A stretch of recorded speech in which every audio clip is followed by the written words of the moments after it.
Hello everyone, so excuse the hair. It is not dried yet, but I wanted to do a book tag before I have to get ready and go off to work and all that, so figure I'd do something a little fun before I go.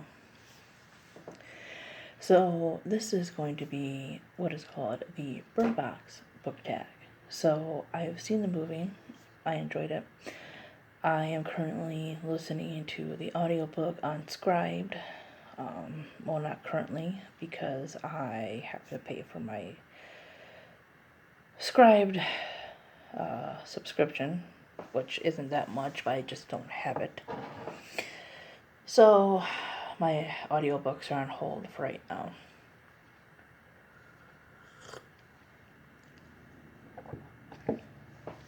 So, this was created by Fictional Fangirl, and I was tagged by Trope Trinity. No, it's Trope Trinity Trilogy. So check out both their channels, they're really good. And let's get on with the tag. So question number 1 is, don't take off your blindfold. A book so scary you don't even want to look at it. So I have not read a whole lot of scary books. Reading more adult type books is something that I want to do more of. It's kind of funny because I honestly think I read more adult books as a teenager versus now. Like when I was like 16, I read some Anne Rice, and now I'm reading like John Green and stuff like that, which there's nothing wrong with any of that. Well, there's probably books I shouldn't have been reading at a certain age, but and I guess it really depends on what you mean by scary, because a lot of things scare people, and maybe this book more or less disturbed me than scared me. I mean, it scared me in a way that it was disturbing. And that is a book called Living Dead Girl. I believe the author was Elizabeth Scott or something. I could have sworn Scott was in her name. But I will have to look that up. But basically, it tells the story of a girl who has been kidnapped, and it's very disturbing. I do not recommend it to anyone. I'm not even sure if 16 is old enough, but no younger than that. It's very short, but it does a good job in giving you this feeling. I've only read it once, and I haven't forgotten it. Number 2, Gary. A book you want to force everyone to read. So I'm going to go with Zombies vs. Unicorns, because I think everyone, whether you are an adult or young adult, can find something out of this book. Basically, it is an anthology of stories that feature, oh my god, I'm sorry, my hair. A story about either a zombie or a unicorn, and it kind of goes in a pattern. Like the first book is about a unicorn, and the second is a zombie, then unicorn, etc. But I like the twists that they have on these stories. There's one called The Care and Feeding of Your Baby Killer Unicorn, which it's about this world where unicorns are not like majestic and everything. They're more like a venomous, dangerous creatures. And there's a funny one about a talking unicorn, and there's one zombie one that's a little bit more or less about the evil of people than zombies, which is my favorite out of the whole anthology. But there's maybe like 1 or 2 stories out of there that I really don't care for. I mean, they're emotional, they're funny, they're dark. Yeah.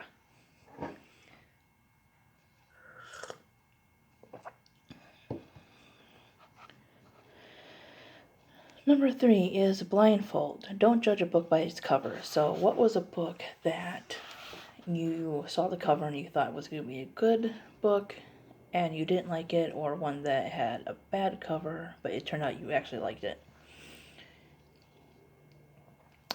So I'm going to go with one that I unwrapped like a year or so ago. It was actually one of my first unwrappings, if not my first unwrapping, if you remember. And if you remember from any of my videos, I have not reviewed this one. It's called Zigzag. It's because I never fucking finished it. So it has a picture of like this car, or this, you can see the girl in the mirror and everything, and the whole synopsis was supposed to be about her going on a road trip to like clear her mind. And I thought, okay, so I picked this up at a thrift store. I thought, okay, this sounds like it might be a good like life lesson, coming of age, good contemporary. No, the first few pages is just her whining about how her boyfriend is going to forget her. And I just could not finish it. I think I got through a couple chapters. I'm not sure if I will ever actually finish it. So the next one is Olympia. Too sweet, a character that is just too sweet. So now, fictional fangirl on her channel, she mentioned that there might be some spoilers, which I think some of these questions are, but to me, they're not that big of spoilers. I don't know. I have been spoiled greatly for books, and I still read them. A lot of times because I mainly see the movie first, but, you know, whatever. So sorry if anyone gets mad about that. This is the tag. I didn't make it. I'm enjoying doing it.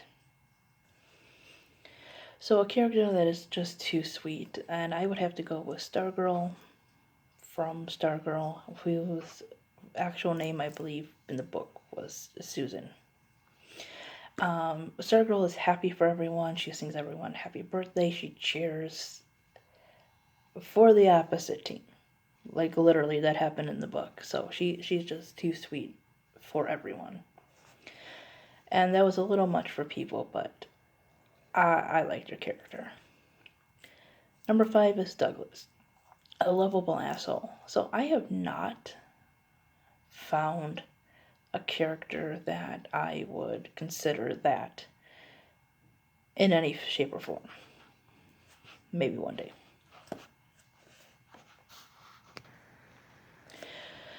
So, and here comes what I was talking about. Tom, a fictional death you can't get over. Real. That was heartbreaking. I mean, she was like 12. And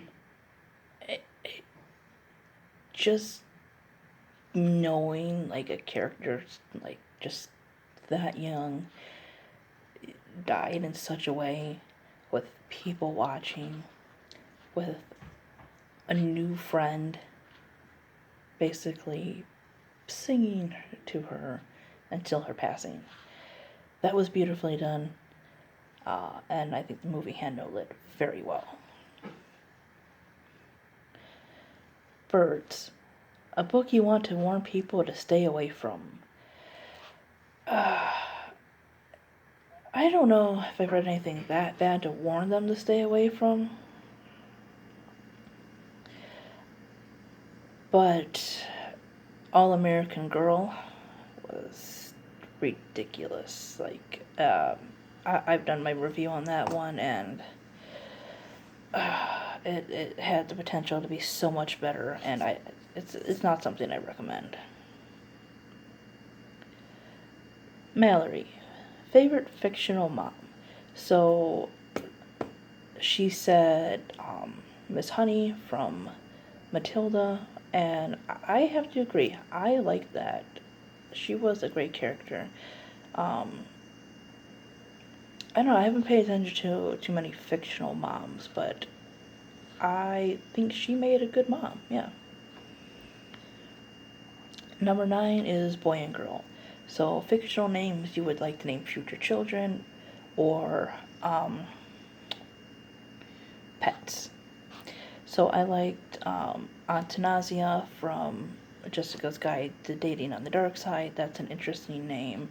The first unusual name I really remember from books is Hermione from the Harry Potter series. I don't think anybody knew how to pronounce that name until like the movie came out.